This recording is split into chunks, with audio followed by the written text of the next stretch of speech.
বড়দেরকে প্রণাম আর ছোটদেরকে ভালোবাসা জানিয়ে আমি শিপ্রা মজুমদার আজকে আবার একটা নতুন রেসিপি নিয়ে চলে এসেছি। আশা করি রেসিপিটা তোমাদের ভীষণ ভালো লাগবে। তাহলে দেখতে শুরু করো এখন থেকে। আজকে আমি তোমাদেরকে কি দেখাতে চলেছি। বন্ধুরা, আজকে আমি এখানে দেখো থালার মধ্যে বেশ কয়েকটা পুঁই পাতা নিয়ে নিয়েছি। আজকে এই পুঁই পাতা দিয়ে তোমাদের একটা ভীষণ সুন্দর রেসিপি তৈরি করে দেখাবো। খুব সহজ আর তেমনি টেস্টি। এখানে আমি বাটির মধ্যে দেখো প্রায় 4 চামচের মতন বেসন নিয়ে নিলাম। অল্প একটু কালো জিরে দিয়ে দিলাম।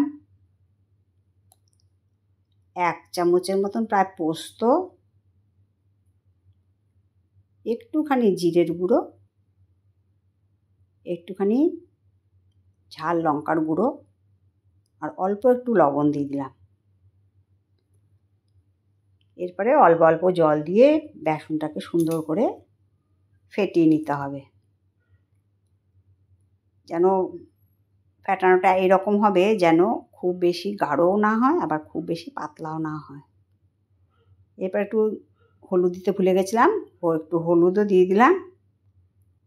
দেখো খুব সুন্দর করে ফেটানো হয়ে গেছে আমার। এক পাশে রেখে দিলাম। আর এই দেখো পুঁই পাতাগুলো নিয়ে নিয়েছি। পুঁই পাতার ডাঁটিগুলো কিন্তু আমি কেটে নিয়েছি, কেন এইগুলো থাকলে কিন্তু খুব শক্ত হয়, সেই জন্য ডাঁটিগুলো কেটে বাদ দিয়ে দিয়েছি।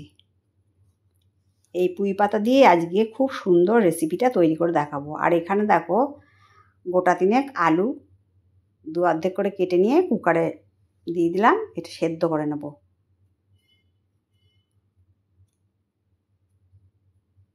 দেখো সেদ্ধ করা হয়ে গেছে। সমস্তটা দেখাতে গেলে ভিডিওটা অনেক বড় হয়ে যাবে, তাই আমি এইভাবে দেখিয়ে দিলাম। প্রথমে একটু লবণ দিলাম, তারপর চাট মশলা দিলাম, একটুখানি ঝাল লঙ্কার গুঁড়ো দিলাম আর একটুখানি জিরের গুঁড়ো, একটু গোলমরিচের গুঁড়ো। এইটা দিয়ে আমি আলুটাকে সুন্দর করে মেখে নেব।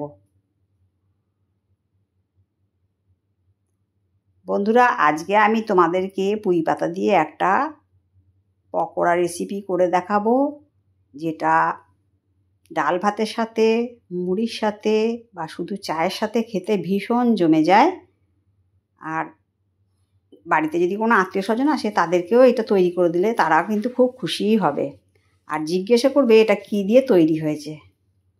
ভীষণ সুন্দর টেস্টি একটা পকোড়া রেসিপি আজকে তোমাদেরকে তৈরি করে দেখাবো, পুঁই পাতা দিয়ে পকোড়া। আশা করি তোমাদের এই রেসিপিটা ভীষণ পছন্দ হবে। স্কিপ করো না, তাহলে কিন্তু বুঝতে পারবে না। দেখো আলুটাকে কিন্তু আমি সুন্দর করে সমস্ত মশলার সাথে মাখিয়ে নিলাম। এবারে একটা করে পুঁই পাতা নিয়ে গায়েতে ভালো করে দিয়ে দিলাম। হাতে করে চেপে চেপে দিতে হবে যেন পুঁই পাতার সাথে আটকে থাকে। এরপরে দেখো আমি ফোল্ড করে নিচ্ছি কিভাবে। দেখো দুপাশ দিয়ে প্রথমে ভাঁজ করে দিলাম, তারপরে নিচের থেকে আর ওপরে থেকে ভাঁজ দিয়ে দিলাম। ঠিক 4 চৌকোনো মতন করে একটা বক্সের মতন শেপ দিয়ে দিলাম। প্রথমে দুপাশে ফোল্ড করে নিয়ে তারপরে নিচের দিকটা আর ওপরের দিকটা একটু ফোল্ড করে দিলেই কিন্তু খুব সুন্দর একটা বক্সের শেপ হয়ে যাবে। রেসিপিটা ভীষণ সহজ, তোমরা খুব সহজে এটা তৈরি করে নিতে পারবে। আর ছোট বড় সবাই ভীষণ খুশি হবে এটা খেয়ে। এইভাবে দেখো কয়েকটা তৈরি করে নিয়েছি। এরপরে বেসনটা যে ফেটিয়ে রেখেছিলাম সেই গোলার মধ্যে দিয়ে এরপরে আমি দেখো কড়াইতে সর্ষের তেল চাপিয়ে দিয়েছি। সর্ষের তেলটা গরম হয়ে যাওয়ার পরে আমি এটা একটা একটা করে ছেড়ে দিচ্ছি।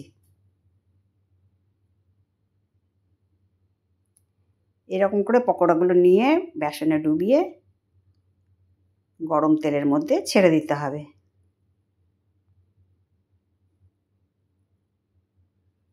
আশা করি বন্ধুরা এই রেসিপিটা আজকে তোমাদের ভীষণ ভালো লাগবে। আর আমি তোমাদের কাছে রিকোয়েস্ট করব বাড়িতে অবশ্যই তৈরি করে খাবে। আত্মীয় পরিজন সবাইকে তৈরি করে খাওয়াবে, তারা কিন্তু ভীষণ খুশি হবে এই পুঁই পাতার পকোড়া রেসিপিটা খেয়ে। দেখো এক পিঠ হয়ে যাওয়ার পরে আমি অপর পিঠটা উল্টে দিলাম। বন্ধুরা, আমি তোমাদেরকে বলতে ভুলে গেছিলাম, আমি কিন্তু এর মধ্যে একটুখানি খাবার সোডা দিয়েছিলাম, যার জন্য বেসনটা বেশ ফুলে উঠেছে। দেখো পকোড়াগুলো কত সুন্দর ফুলে ফুলে উঠছে। বেসনটা যখন ফেটাবে তখন একটুখানি খাবার সোডা দিয়ে দেবে, ওইটা আমি স্কিপ করে গেছি। যাই হোক, এইভাবে দেখো কত সুন্দর ফুলে উঠেছে। আমি একটা একটা করে পকোড়া এইভাবে ভেজে নেব। সমস্ত পকোড়াগুলো আমি এইভাবে ভেজে নেবো। আমরা তো নানা রকমভাবে পুঁই পাতার পকোড়া করে খাই, তোমরা অবশ্যই এইভাবে একবার খেয়ে দেখো। তোমাদের না ভালো লেগে হতেই পারে না, এটা ভীষণ ভালো লাগবে তোমাদের খেতে। পকোড়াগুলো দেখো এরকম লাল লাল করে ভেজে নিয়ে আমি একটা প্লেটের মধ্যে তুলে নেব।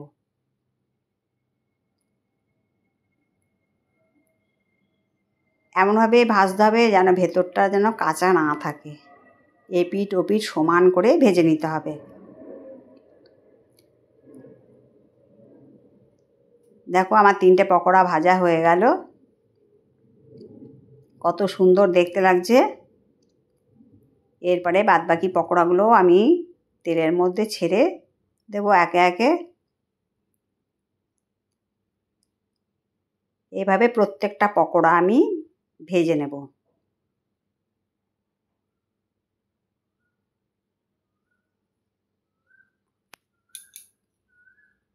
এটা বর্ষাকালেতে ভীষণ জমে, বর্ষার দিনে মুড়ি দিয়ে খেতে ভীষণ ভালো লাগে, আর এমনি দিনেও খেতে ভীষণ ভালো লাগে। তাই বন্ধুরা, তোমাদেরকে রিকোয়েস্ট করব বাড়িতে অবশ্যই যেন তৈরি করে একবার খেও, আর যদি ভালো লাগে আমাকে কমেন্টস করে জানাবে তোমাদের কেমন লাগলো।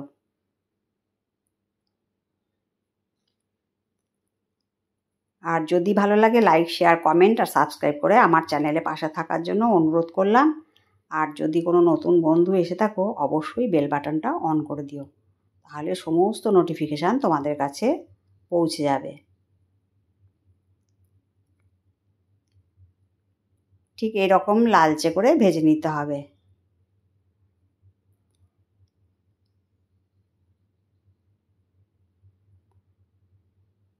ভীষণ টেস্টি পুঁই পাতার পকোড়া আজকে আমি তোমাদেরকে তৈরি করে দেখালাম।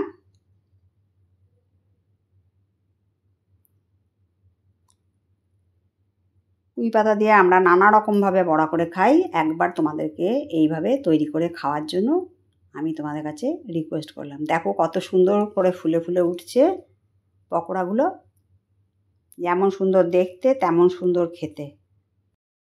অনেকে পুঁই শাক খেতে ভালোবাসে না, তাদেরকে এইভাবে পুঁই পাতার পকোড়া তৈরি করে দিও, দেখবে তারা না বুঝেই খেয়ে নেবে আর কত তারিফ করবে তোমাদের।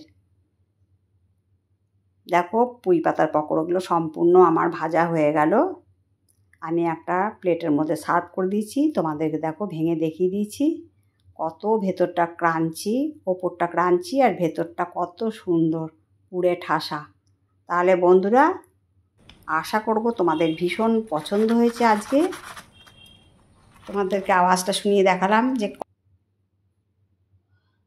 আওয়াজটা শুনে বুঝতে পারলে কতটা ক্রাঞ্চি হয়েছে। তাহলে আজকে আমি এই পর্যন্ত রাখি, অন্য কোনো দিন অন্য কোনো রেসিপি নিয়ে আবার তোমাদের সাথে দেখা হবে। আর তোমাদের সুন্দর সুন্দর কমেন্টসের মাধ্যমে জানাবে আজকের পুঁই পাতার রেসিপিটা তোমাদের কেমন লাগলো। তাহলে আজকে এই পর্যন্ত রাখলাম, কেমন? টাটা।